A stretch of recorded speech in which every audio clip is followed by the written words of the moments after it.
Hello mga kaibigan, maligayang pagdating sa aking channel. Ngayon ay ibabahagi ko sa iyo ang isang magandang Tagbabuyak Ustan at Insi Accurate video. Ipinagdiriwang ang anibersaryo ng kanyang pagmamahal kay Engine Accurate. Ang pagsisikap ni Tagbabuyak Ustan na patunayan na natuto siya ng Ingles ay nagpatawa sa lahat. Ang pagdiriwang ni Uba Buyak Ustan ng kanyang anibersaryo kasama si Engine Accurate sa Ingles ay ikinagalit ng mga gumagamit ng social media. Ang pag-iibigan sa pagitan ni Tuba Buyak Ustan at Engine Accurate, na biglang nagsimula at nagbigay ng kaunting pagkabigla sa aming lahat, ay wala sa agenda ng ilang sandali mula noong araw na nagsimula ito. Sinisikap ng aming mag-asawa na ipagdiwang ang kanilang anibersaryo ngayon.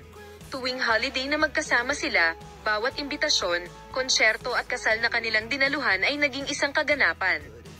Ang ilan ay nagsabi na ang mag-asawa ay hindi kapani-paniwalang magkatugma at ang pag-ibig na ito ay tiyak na haantong sa kasal.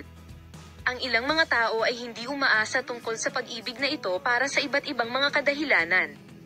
Sinabi nila na ang relasyon na ito ay matatapos sa ilang buwan at magiging isang bagay ng nakaraan.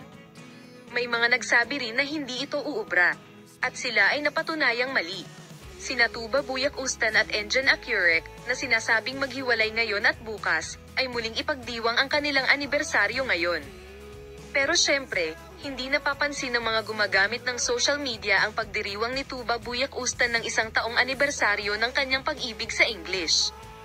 Si Tuba Buyak Ustan, na sikat sa kanyang matatas na kasanayan sa Ingles, ay nagbahagi ng romantikong post sa hilagang mga ilaw na may talang, lahat ng paborito kong alaala. Hindi ako makapaghintay na mangolekta ng higit pa kasama ka, na gumawa ng maraming ingay. Nakakuha ng atensyon ng lahat ang mga komento. Malaki rin ang epekto ng pagdiriwang ni Tagbabuyak Ustan sa kanyang pagmamahal kay Engine Accurate sa Ingles. Minamahal na mga manunood, paalam na makita ka sa mga bagong video.